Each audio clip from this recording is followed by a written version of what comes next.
Ali, sen Almatıga kel, sen bilan birga Surxondaryoga kelin bo'lib boraman. O'g'lim, nima qilasan uzoqdagi Almataga borib? Sherobodda o'zimizning qizlar ham chiroyli-ku.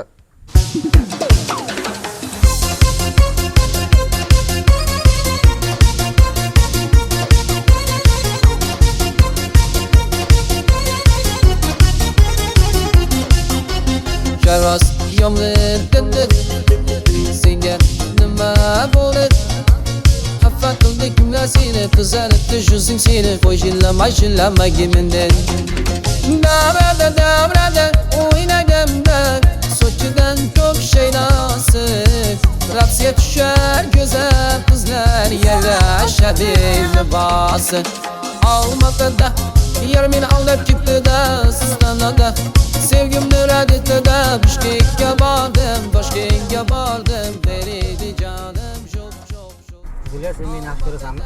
Men yaxshi ko'raman, sen-chi meni yaxshi ko'rasizmi? Albatta yaxshi ko'ramiz. Kim bu? Tanishim bu? Qanday tanish? Qani ko'rishim? Yo'q, bo'lmaydi. Bersang Yo'q, ko'rish. ko'rsatim kelmaydi tur. Yo'q, bermayman.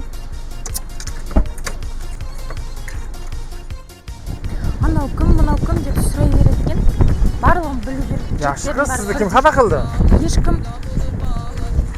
Yuring, nima problemangizni o'zim hal qilib beraman. Muammo yo'q puldan.